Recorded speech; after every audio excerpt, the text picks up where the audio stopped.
We are indeed live on Facebook, on the Thulwana Molemo Facebook page. My name is Nosana Sondiyazi. I have a very special guest with us this evening. Before I introduce our good doctor, I'm just going to give us a little bit of background. What are we doing? What is the Gender Exchange online series? Who are we speaking to? Why are we speaking to them? And today's special topic also. So the Gender Exchange online series is a conversation that we are having with gender diverse people, activists, specialists, doctors, interpreters of gender existence, gender minorities, right? So it's very important that we access different services, that we access different lives, that we normalize all our existences, right? And because it is very rare for us to find people that are specialists, that know what they're talking about, it is so important for us to actually get the audience of people like our good doctor, Dr. Dulcy. So Dr. Dulcy, welcome. Thank you so much for joining us today. How are you? Thank you. Thank you so much for having me. I'm tired, but I'm good. I'm good. All in a day's work. Yes, we understand. Thank you so much for rushing straight from work. We see you're still in your doctor's scrubs. So yes, the doctor's swag. Yeah, I'm still. Yes, no, you're rocking it. You look excellent. I'm going to quickly just give our audience a little bit of a glimpse of who you are. Some people know you from different stages, different areas, but today we're going to focus on you as the CEO of QuadCare, right? Okay. Doctor, you have an MBBCH, and I actually had to look that up. I was like, what is that? It is a bachelor's in medicine and surgery. Yes. So I'm definitely going to include a question around, are you doing gender affirming surgery? Because these doctors are so scarce. And then I'm just also going to go back to your, yes. And a diploma in occupational health, a diploma in HIV management, travel medicine certificate, Masters of Science in Sports Medicine, and a Master's in Business Administration degree from Gibbs. Mm-hmm. You are a social entrepreneur with a passion for providing affordable healthcare and wellness solutions for South Africa. You started as a sole general practitioner in Freiburg, and in 19 years ago, in 2002, yet co-founded UK Medical Centers in 2003. Now you have won various high-flying awards. In 2016, you were Social Entrepreneurship Regional Business Achiever. In 2020, you were Queer Warrior awarded. And in 2020, again, Santam Woman of the Future. And you're also a Feathers Awards Role Model of the Year. Never mind that, which is excellent, but you also board membership in so many places. Forum from the Empowerment of Women, Executive Director of CureWell NPO. Gosh, Doctor, I actually am not going to go through all of these because I think it will be more exciting when you introduce yourself and you tell us exactly how did you get here? Because I know, because I've been reading up some of your stories, I know you used to go to a very far away hospital in Freiburg, and you told yourself you are not going to make people struggle this much. Tell us, please, a little bit about your childhood, how you got here to this profession, and welcome. Thank you so much. Wow, thank you so much for the warm welcome. My name is Dulcy Rakumakoe, Dr. Dulcy Rakumakoe. I call myself a gender affirming medical practitioner. So I was born in Temba. I was born in Temba, Hammanskraal. And that's where really I spent all my childhood and schooling up until the time when I went, to Wits University. But what was significant, about how I ended up in medicine was when I was 6 years old. I had that conversation with my grandmother because we only had one GP, in a township, Dr. Van Wyk, and then my grandmother told me I must grow up and become a doctor so that I can treat her at home and she doesn't have to stand in a queue for such a long time, you know. So that was when that decision was made for me by my grandmother, and I received it and I internalized it, and I knew that I'm going to become a doctor so I can treat her at home. And like, yeah, so that was like my calling, so to speak, and that I responded to, you know. So I then got a bursary after finishing matric with the then government of Bophuthatswana, and I studied medicine at Wits. And then after studying medicine at Wits and completing, I did my internship at Klerksdorp Hospital. And then I did my community service in Khanyisa. Khanyisa is a village in Vryburg. So that's where like I made a decision to go into private primary healthcare, you know, because it was a very small hospital and it was supposed to cater for many villages, you know, so the level of healthcare was really not great. So I really felt I needed to come up with a solution that does primary healthcare so well that people don't need hospitalization. Excellent. Oh, wow, doctor. But now you are a private, you've got your private practice, and you can assist anyone from your grand, as you said, to anybody. But Yes. you are a gender affirming doctor. You are a specialist. So how soon after opening your practice did you decide that actually the LGBTI community need their own specialized specialized care in medicine as a doctor? You know, it's really like not specialized care as like people would want to make it out to be. It's really about making sure that everyone who walks into a practice can access healthcare, you know. So my initial intention was to provide healthcare, affordable healthcare to low income, you know, communities, like the community that I was in Vryburg. It's like, how do we, like, you know, create a model of healthcare that can make this private healthcare affordable? But once you start working in low income communities, you realize that the issues around accessing healthcare are not just about cost. It's not just about affordability. One of the biggest barriers to accessing healthcare is the attitudes of providers. You know, when people go and try and access healthcare and they are met with prejudice, they are met with racism, they are met with sexism, homophobia, interphobia, transphobia. Those were the experiences of my people. And because I've always been openly queer, that was like what people who came to my practice who were queer were sharing with me, that, yo, we are so happy you are here. Now we have somewhere to go, you know, because we could not go to the existing public clinics and hospitals or even other GPs. And thank you for saying that, doctor, because now that's how we're made to feel. We're made to feel like we want something extra. We want something special, something that doctors like now they have to go out of their way to do. Meantime, you've just explained, you just need to treat another person with the same rights as whatever. Don't be shocked and surprised that somebody's got something that you know is because of a same-sex relationship, right? Exactly. Like I made an example recently at a corporate event where, like I said, it is unacceptable for a doctor to say, I will not help you because I don't know how to do this. Because, for example, when COVID came, we all didn't know.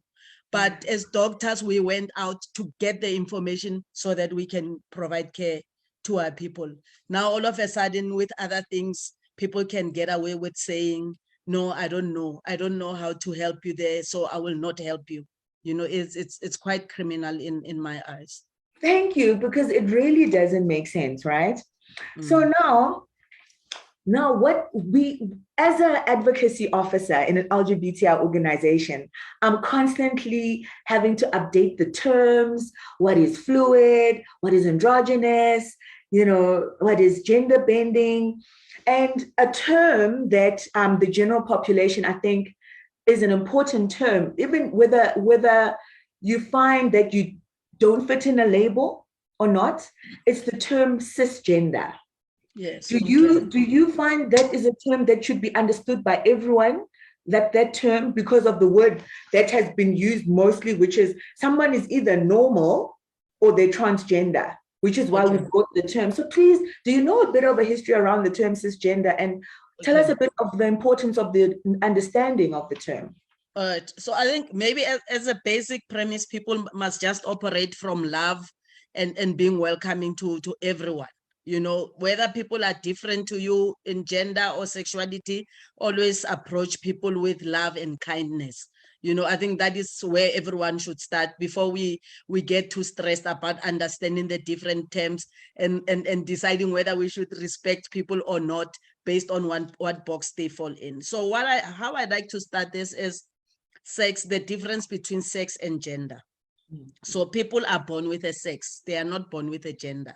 You know, so and a sex is based on the genital organs, the internal, the chromosomes and things like that. So someone who is born with a penis, we will say they are a male. So they are born of a male sex, they have XY chromosomes. So someone who is born female is someone who is born with like a vagina, uterus, and ovaries, and the XX chromosomes, you know. So those are the sexes. Or intersex is when it's ambiguous, you know, meaning they have both, they are born with both. And the tragedy that usually happens is the family will decide what sex they want the child to be, and then start doing operations on a child before the child gets to an age where they can fully express who they are. You know, so the sex that people are born with is either male, female, or intersex. So now when you come to gender, gender is what society decides. So society decides because you are born with a penis, you are a boy, and because you are a boy, you will wear blue, because and you will play soccer, and you will play with other people with the same sex organs as you, and like you will fall in love with people who have different sex organs to you, you know. So society decides that. There is nowhere where anyone is born with gender. So when we say someone is cisgendered, it means the sex organs that they are born with is aligned to the gender they want to show up in and present in society with. So I am born with a penis, and I'm happy wearing blue and being called a boy and being a boy in society. So I am cisgendered. Cis means on the same side, or it is aligned, you know. So when you talk of like in the history, I don't know if we still have cis gay and trans gay, you know. So it was either the same side of the K River, you are cis K. Oh. When you go across the K River, you are trans K, you are across. So someone who is born with the male, sex organs, and then like grows up and realizes, no, I am not a male. You know, I am a female. I want to show up in society as a female and operate as a woman in society. That person is transgender. So they are the opposite gender to what their sex is. So like whether someone is cisgendered or transgendered, it has to do with, are they the same as what they were born, or are they like different to how they were born? So we tend to say in medical term, assigned male at birth. That is someone who, like, you know, like someone who is born with male organs. We say they are assigned male at birth, but then the gender that they wish to show up in is not what it's not aligned to what organs they are born with. Thank you. Oh my goodness. I had no idea where the term cis came from. Because I Yes. was born in Ciskei, and my family in the old Transkei as well. And now you're explaining it so clearly that you're on the same side, like in the Ciskei and Trans on the other side. Yes. No, thank you, Doctor. Wow. So I'm learning a lot here from you. But then what I actually wanted to actually emphasize is the way that previously, before the term cisgender was known and used, the word normal was used. Yeah. And we all know that now if you are transgender, if you're not going to qualify as being normal, that's a problem. And that's what I'm trying to emphasize. But let's use a word that doesn't make other people abnormal, and so that exactly we can everyone, all of us are normal. All of us are normal, and we have a right to exist in our own truth. And then please explain to us, what is gender dysphoria?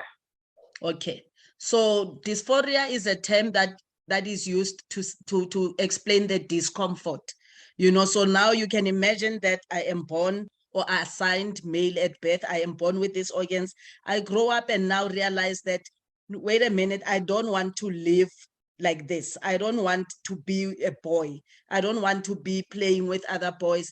I don't want to wear like this type of clothes when I go to school, and now you start interacting with other people in society who make you feel unhappy about how you want to show up in society. So there is that constant dysphoria that you are feeling, because now you are not happy at school. You can be bullied as a child. You can be bullied by other children. You can be bullied by teachers. You go to church. You feel like, yes, I'm born with a penis, but I want to wear a dress when I go to church. But then you know that will not be acceptable in a church because they will look at you as someone who's abnormal, so you are constantly feeling like you are not good enough. Something is not right. Something needs to change. That is the dysphoria that is like that is because of the gender that that you are, but that you don't look like, in terms of society's expectation. So the opposite of that, I call it gender euphoria. So euphoria is about feeling good. It's what people go through once they start the transition process. Once they come to me and I introduce myself with my pronouns and I ask them, Nosasa, what are your pronouns? I am she, her, and who, please introduce yourself to me. And someone realizes, oh wow, this person like really sees me and wants to hear from me, what's going on with me. And then you start them on the process of getting hormones, and they start feeling more and more like, like the woman, for instance, that they know that they are. There's that element of feeling good. So we call it gender euphoria. Doctor, it is so important that you've explained it like this, because dysphoria, it was previously understood as a disease, as if like you are having the dysphoria. But if you describe it as discomfort because of how other people treat you and make you feel uncomfortable, then it puzzles me then why we need to be diagnosed with the dysphoria when it's other people who actually need to transition to accept me. Do you know what I mean? Exactly. I've got a friend who actually says, no, I'm not trans. You are trans because you have to transition and accept me. So it fits in line completely to kind of put it that way. You know what I mean?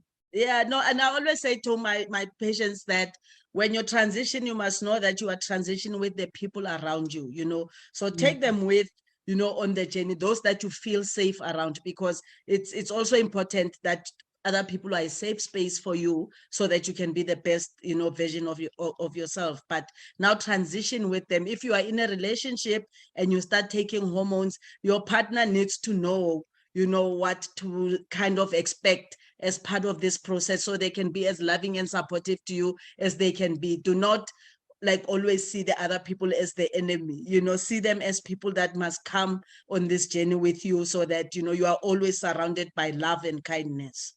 That's why the support is so important, right? Yes. Because I'm going to get into like some of the questions around what we offer with referral letters, because we don't have a doctor in our organization.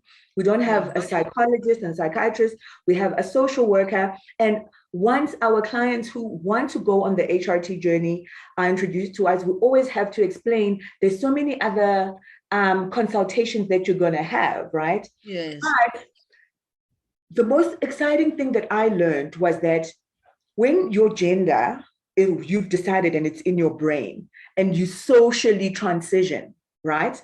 And socially, basically, you are just claiming your gender with your clothes, with your pronouns, with your socializing, and it doesn't need any medical, any extra medical, right? So now that means we've got a wide umbrella when it comes to who is under the trans umbrella.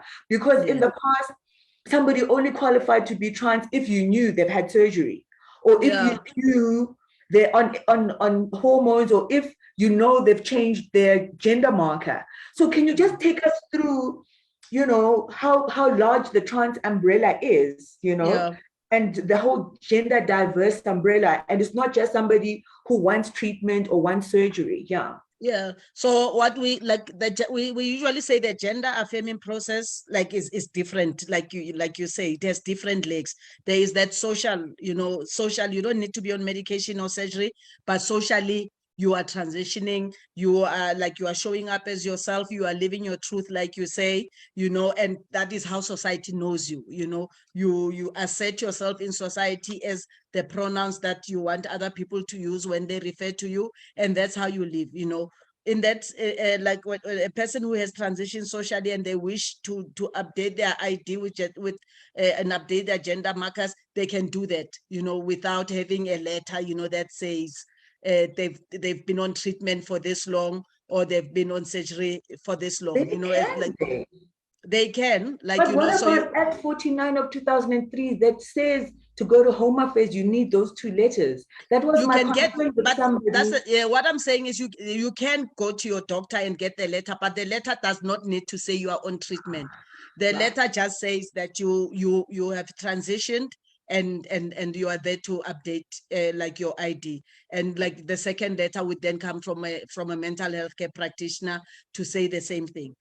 So that's the social. And then the psychological, like gender affirmation is about also self-acceptance, because self-acceptance can be so hard when you are in a community that tells you that you should not be like that, or you are wrong, or you are abnormal.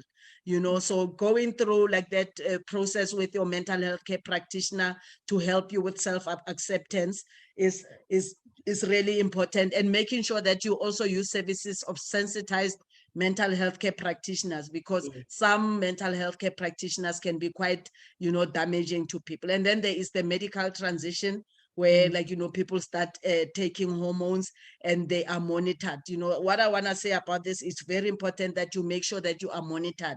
If you start taking medical treatment, take those blood tests at least every 6 months. Take the blood tests to see how things are going, because there can be side effects that can be quite damaging and sometimes may be fatal if left unattended, for a long time. So it is important that you do that process with a doctor. A lot of people self-medicate because sometimes they are in areas where there are no services, and they say that dysphoria for them is more severe than whatever side effects they will get. That's how I've spoken recently at an organization in Swaziland, and a lot of the people, they were telling me that because we are in a country that says it's illegal for us to be trans, we are self-medicating because we can't get these things, from our doctors, so that's what happens. And then you get the people who go through surgery then to get like gender euphoric, maybe breast augmentation or breast removal if they are trans men. Some people do get bottom surgery, although it's very rare in our country for people, to get bottom surgery, but that is where people can transition surgically.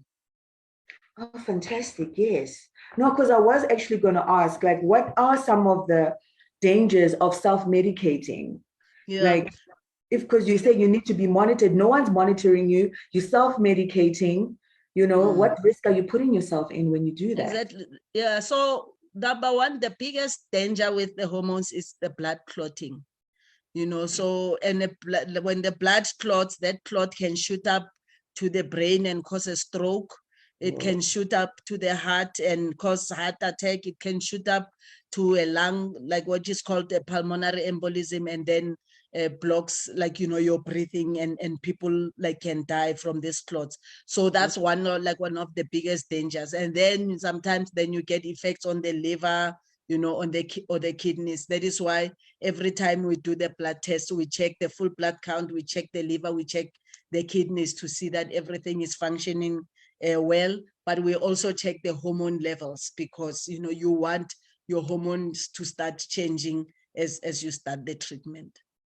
And it's important that you actually mention the liver, because I was speaking to a trans friend of mine, a trans man, and he was saying to me that it was suggested to him that he cuts out alcohol because of the work that the liver does. So does one need to monitor the alcohol intake or completely quit alcohol completely? Is that one of the things? Yeah, no, I would never say like quit it completely, but like moderate consumption is fine. You know, like have moderate consumption, obviously not all the time, but as part, if you do know that you're consuming alcohol, make sure you do check your liver every time, you know, you go for your test, but and know that it is a risk. The same as smoking, you know, because I talked of blood clotting, and people who smoke are also risk of getting blood clots, even without, you know, hormones. So now you have two factors that can increase your risk of blood clotting. So it is important that you also check that. All right. Well, Doctor, you and I are talking because we experienced, I work in this organization, you are doing your practice, but we are still having rural areas that we operate in here in the Free State, like Deep Tabelo, the Trust. And we meet trans people who are still calling themselves gay, you know, and they're not familiar, which is why sometimes we do the terminology. We're not saying just because we see that you're assigned male at birth and you're wearing the makeup and the hair and you're affirming, expressing as feminine, we're not saying no, you're making a mistake if you're calling yourself gay. But we pose that option, right?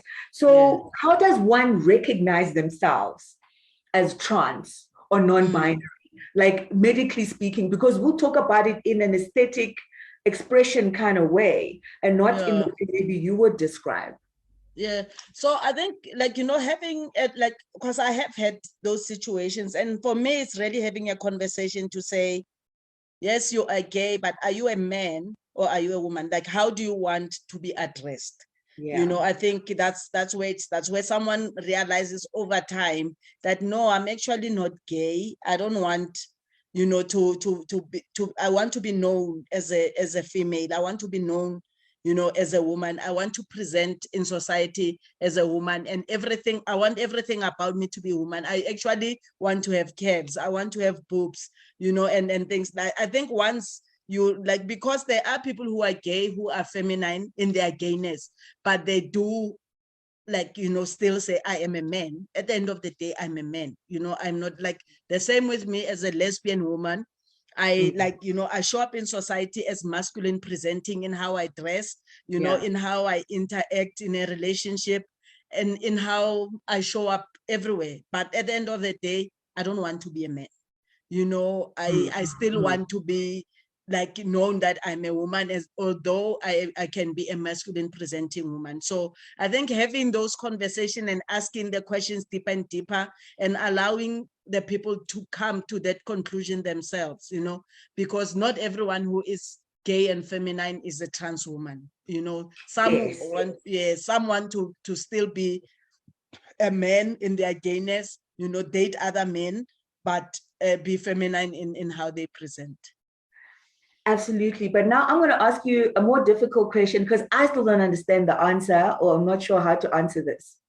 Now we have a trans woman who's living as a woman, sleeps feeling like a woman, wakes up feeling like a woman, and it's not a drag show, you know, it's not like an entertainment kind of expression. I was having a conversation with some people who are in the arts, and we were having this conversation around, a trans woman friend of mine was saying, you know what, I don't appreciate these drag artists who are making a mockery of my everyday life. You put it on as an entertainment, and afterwards, when you finished your performance, you come back and you settle as a man. And now another man who's seen you perform, that approached you, and then you said, no, I'm gay, that was a performance, thinks I'm also performing. How do I exist in this world of having to explain that you are performing and I'm living?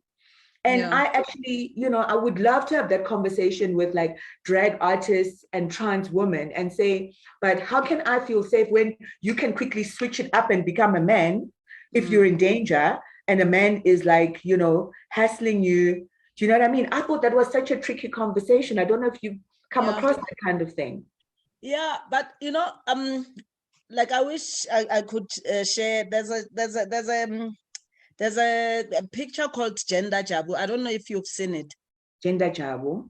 Yeah. So you need to just Google like Gender Jabu, because Gender Jabu, like it's like, it's really about differentiating between sex, gender, like where you want to be intimate, how you dress and want to appear in society. Because some people are men, but they just sometimes want to present wearing feminine, and they are not transgendered, and they might not be gay even, or they might not also be men sleeping with men. It would be just a man who is married to a woman, but then gets like times or days where they want to dress in a feminine way, and then you get people who are non-binary, in that they don't like fall or want to fall on any gender, and they want to present how they want to present, on each day, without having to be defined by a gender, per se. So I think part of educating that trans community is also about educating them that there are also people who are different to them, and who also have a right, to exist in society. Sometimes I know in the lesbian community, some lesbian women or like some lesbian women would have a problem with butch bisexual women, for instance, because yes, because they would say, you butch and then now you bisexual, meaning you sleep. So it means when other men see me, they think I am you. But it's so I think like within our LGBTIAQ plus community, we also need to have conversations just within the community, so that we start understanding, one another, and start loving and being kind to one another too, and not like, when lesbians will have a problem with gay people will have a problem with trans people will have a problem with, but It's you know like what I mean? that. It is like that, but it's really about creating safe spaces where we can have these conversations about our differences, because it becomes much more difficult now to even to talk to the heterosexual cisgendered community, when there are also internal squabbles within the family. You know what I find so beautiful is when I see a trans man dating a trans woman, like a trans man who's openly, expressing as very masculine, very male, and the trans woman is very feminine. Of course, we all know the genders, the genitals are saying something else, but we need to respect them, that they are attracted to each other's genders. And it's actually none of our business that they've got opposite sex genitals, that actually maybe they're having heterosexual sex, So that is becoming something that's happening more and more, that maybe you're so confident in your transgenderness that you will date someone that identifies as the gender that you are attracted to, Yeah. because some people know that, okay, I'm going to go on my HRT, I'm probably going to be infertile, so maybe if we do have the sex and we can have a child, that's when trans men also need to feel comfortable in getting pregnant, right? So are you familiar with a lot of cases like that? Yeah, I think, because ultimately, like, sex and gender has nothing to do with sexuality, So I think if we start there as a premise to say, yes, I'm of this sex, but this is my gender, and I present in society with this gender. But I can be homosexual or heterosexual or bisexual, even when I'm transgender, because the gender was just that. I am transgender, I am a trans man, but being a trans man does not mean that now I am heterosexual, in that I will only date people who are assigned female at birth. I can date people who are assigned male at birth. I can date like all genders. I can date I can be pansexual, in that, I'm not guided by people's gender in who I fall in love with, so that understanding that sex has nothing to do with gender, and that also has nothing to do with sexuality, will help us, understand one another. That is why I said, when we approach this with love and kindness, we tend to be more understanding and accepting, of people who are different to us. I'm going to actually get more technical when it comes to asking what is HRT, right? But before I do, I've got another final question on this slippery slope, right? Which is a trans man who maybe took a while to come out as a trans man. They were just being a butch lesbian and fine with that. Maybe starts taking HRT. And then after affirming as male, becomes gay again. You were gay before when you identified as female and you were a lesbian. Now you are gay again when you identify as male and now you're attracted to men. Is like what's going on with that? Is there anything medically that's happening or chemically or something in the actual pills? I think what could we say could be happening? Like, again, going back to sex versus gender versus sexuality, right? And now realizing that you've introduced hormones in your body that did not exist before. So there are possible changes that may happen, to you. Some people say they become a lot more moodier, when they started their hormones, or like some have said, I've become a bit more aggressive.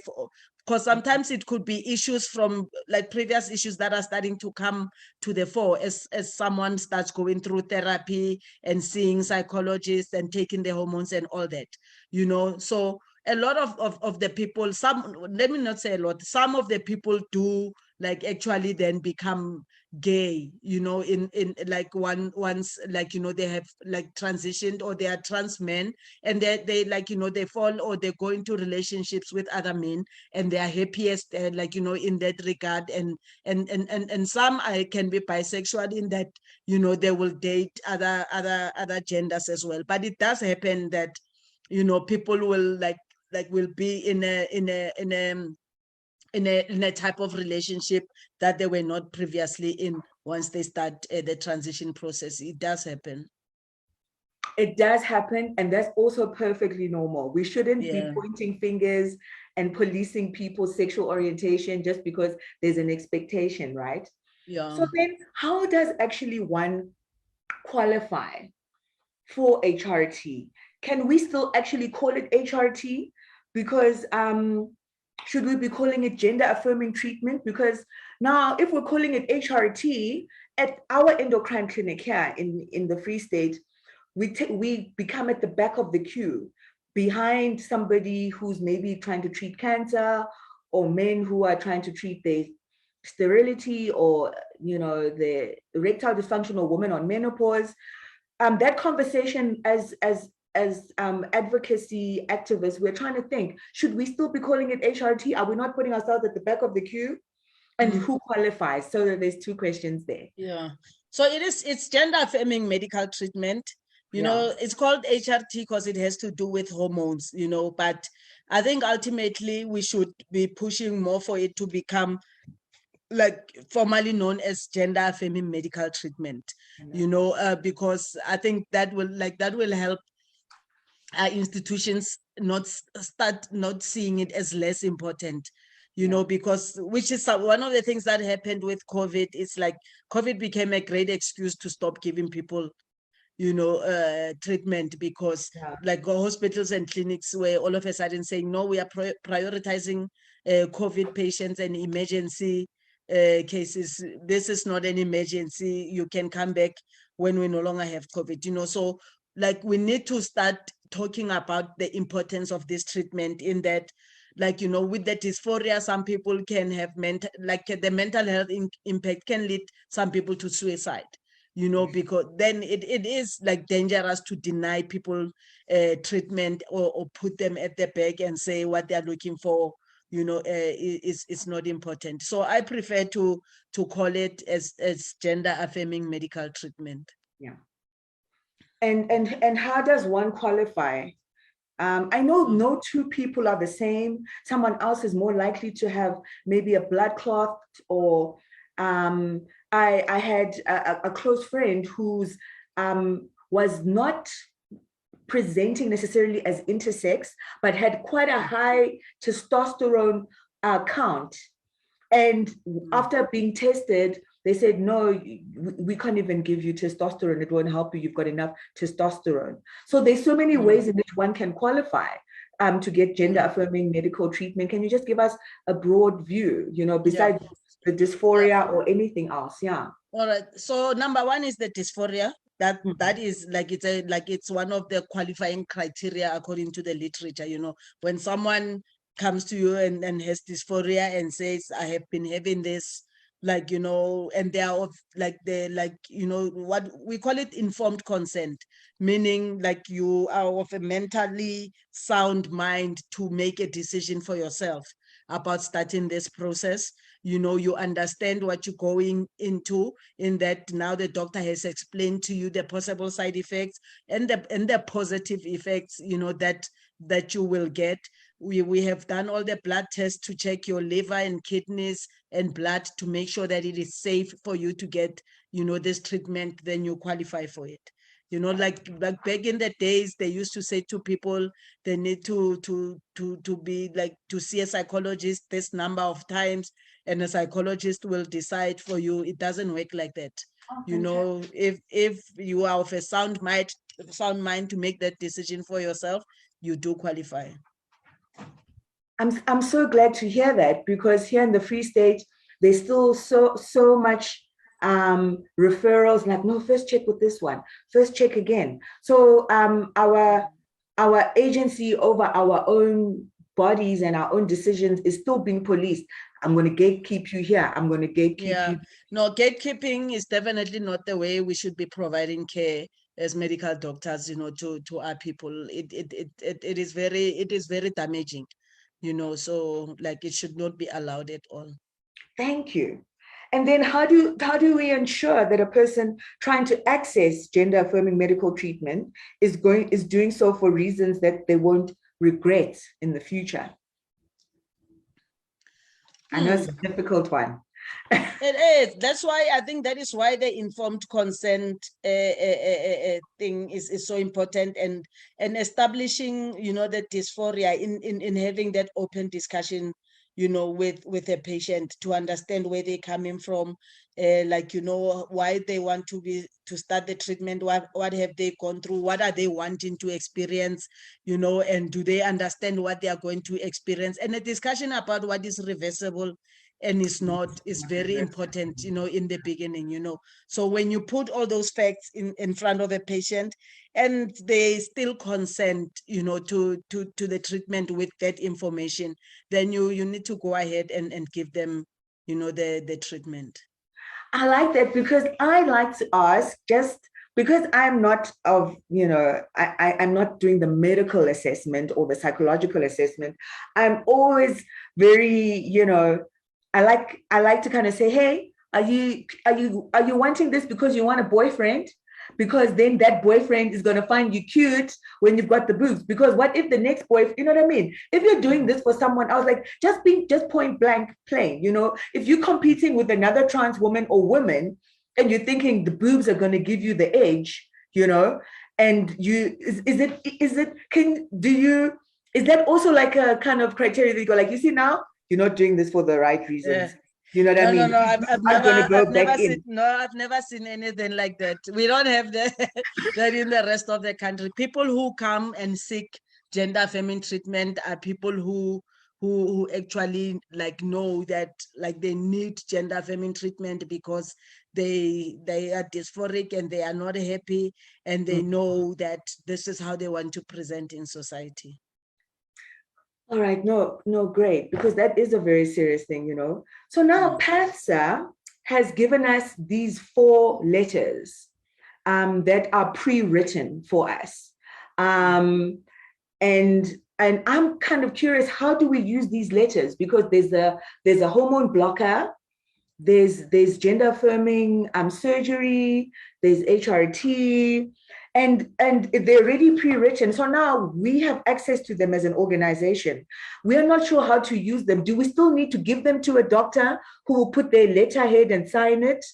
Are you familiar with the letters that I'm talking about? No, are these for gender markers, or what are they for? The letter of motivation for medical and payment for gender affirming hormone therapy on a medical aid, right? Because currently in the Free State, and our clients, they go on a very long waiting list because they still need to kind of access as free as possible the gender affirming medical treatment. And it is only one place in the whole of the Free State that is actually seeing them and consulting and writing the prescription, right? And we haven't found any doctors yet in the Free State that will write letters for treatment or even letters to take to Home Affairs. That's why we contact you so often. So recently, TATSA made some letters available so that if at least you are on medical aid, some medical aids will accept that letter. If you can't find a doctor. So my question was, I'll probably have to send them to you later and say, like, you know, does the doctor just change the letterhead? But then I'll have to send them to you. I think it's best you just email them to me. Let me look at them, and then I'll be able to advise you how to use them. Yeah, because we were so excited, like, yeah, it's a letter pre-written, because our doctors will say, we don't even know what to write. Do you know what I mean? Yeah. So now we're hoping it's a closer link to, like, okay, now do you want me to just sign this? Must I just redate this? Okay, no, I'll certainly send those to you. We're kind of done with the gender affirming medical treatment, but advanced sexual reproductive health rights are just this unknown topic. When we go to a clinic, we see that termination of pregnancy is available. We see that family planning is available. Condoms, contraceptives, it's all available. But same-sex couples cannot get pregnant. So now it just seems like this faraway concept that you can freeze your eggs and freeze your sperm, and it just seems so expensive also. Yeah. Which is why some people are just choosing, I'm just going to get drunk one day and just have sex with a woman, and my mother will just know that I've got a baby, and that's it. And we're not really seeming to actually be able to get it close to us, where we can say to our clients, hey, there is a responsible way for you to, especially now if you're going to go on hormones and you're going to get infertile. What services are you offering for us that we should know about, that now if you're looking to start a family and you're in a same-sex couple and you're not ready yet, maybe you want to freeze your sperm or ovary, what's all available in that world? Yeah.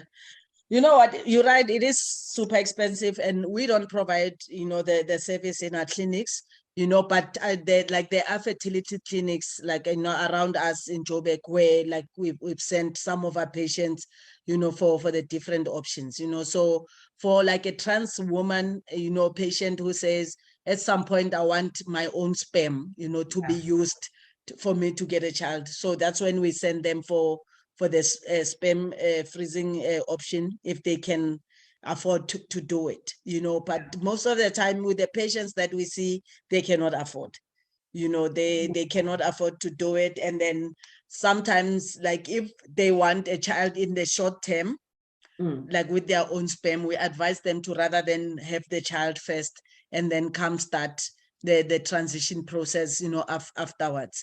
The same with a trans man patient, who says, I still want to fall pregnant and have my own child. We say, then rather do not take the testosterone yet, have the child, and then you can start the transition process afterwards. For same-sex couples, like lesbian couples, there are, like, the IVF options, or the artificial insemination, and if they have a budget and they can afford it, we do send them to the gynaes, to do it. And the medical aids, unfortunately, do not cover this, so yeah, it's all from people's, own pockets. So in other words, if you can't really afford it, you just need to kind of sacrifice and delay your hormone treatment to have the child. And you can do that, but maybe you're financially not actually ready. You're not earning the income that you need to kind of bring a child into the world. Yeah. So gosh, then I would just suggest that just do a crowdfund, man. Yeah. No, I've seen enough- like I did see like there was someone last year who did a crowdfund campaign for their IVF. Like, and people are quite helpful, So like if someone wants to, like, maybe go for the sperm freezing option, they can find out what their price is and then start raising funds, in their immediate community, like, or through social media to get that assistance. And it's not a once-off payment. Do you pay for the year or every month for your freezing? Do you know? I would be lying. I really don't know what the payment options look like. But like, you do pay for as long as they will be keeping the sperm for you. No, absolutely. Then we'll definitely need to find some of those out and see, our current sponsors for the program, they focus very much on our HIV testing and counseling. And there's so many other, surrounding lifestyle kind of choices that you're trying to make. And if, we can be procured like PrEP, for an example, why can't we be procured like other things that we can like specify for? So we really need to look into that, right? Yeah. And what other activism are you, because I feel like your whole practice and your entire work as a doctor is you're an activist through and through as a social entrepreneur. Yes. But are you involved in any other activism with other topics with other people? Or so I'm the executive director of QueerWell. So QueerWell is an NPO that provides access to free mental health care for LGBTIAQ plus. So we've been in existence for the last 2 years. We exist like it's a virtual mental health care services. So people reach out to us through our WhatsApp line or through Facebook or through our website, and then we assign a mental health care practitioner to them who provides them with sessions. We also do online education like sessions, like we'll have a Facebook Live where we get a therapist to present on a different topic to just continuously educate people on the existence of mental health care issues, substance abuse, anxiety, depression, intimate partner violence, all those things we discuss all the time. We also go into communities and host safe spaces, so that people can just get together and feel safe and be able to talk, because we don't get an opportunity to talk a lot. So that's where really my passion,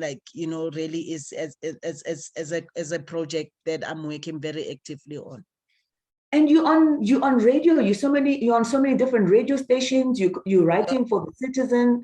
And I mean, that's a visible voice, a queer voice in the media, and how important is that? I mean, we created a petition end of 2020, and we were basically saying we need positive LGBTI content on all national media. And you are totally contributing to that, because sometimes queer content in media, especially TV, there's always a stereotype. It's negative. Yeah, it's usually negative. Yeah, it is visibility is very important. And it's very important that we go into these spaces. We don't need to create our own spaces. We are also, like South Africans, we are not asking for special rights like we were saying before. It's the same rights that are promised to everyone in the Constitution.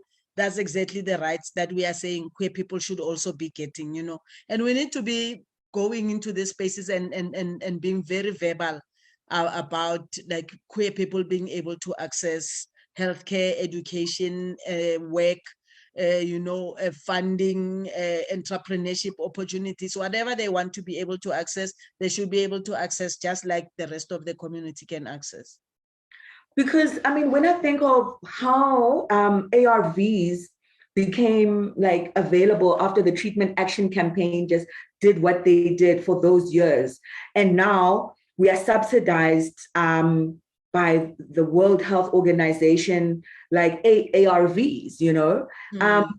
This is where, for me, I'm wondering, what can we do to get gender affirming medical treatment at primary healthcare facilities? What kind of like national campaign is needed? And because it can't be this thing where, oh, it's so expensive, you have to afford it. We really need to devise. Do we just need to unite and just like say, hey, you know, what do we need? No, we need to. Because at the end of the day, heterosexual couples make homosexual kids. It's not like a thing that it's only queer people making queer people, right?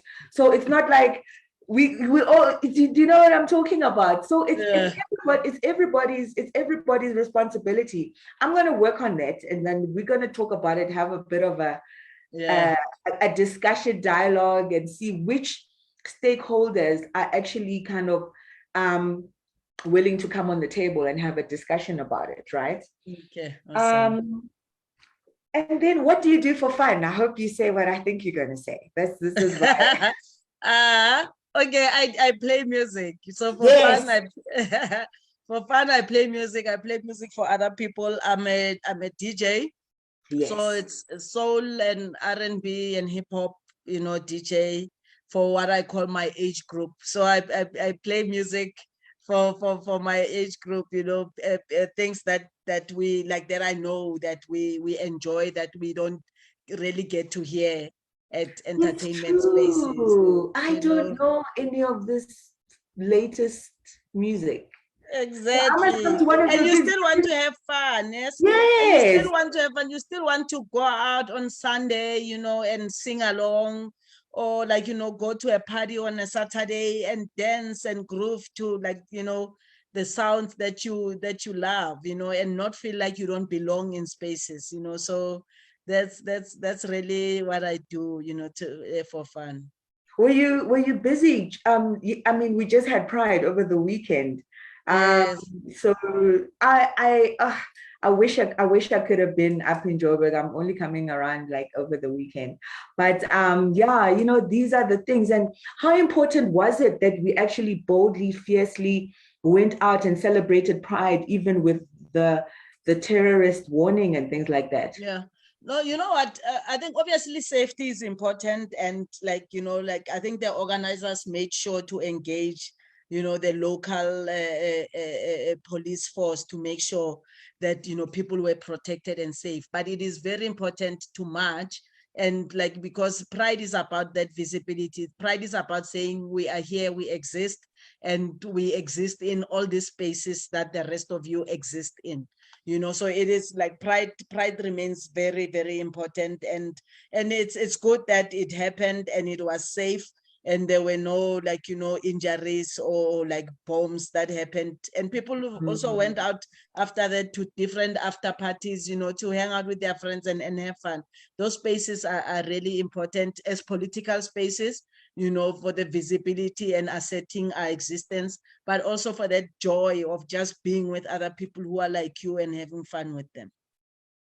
So you don't have a problem with especially maybe when it's Pride Month in America, June, and all of a sudden all the companies and brands, they start putting rainbows on their things, and spaces are just suddenly queer friendly for their own profit.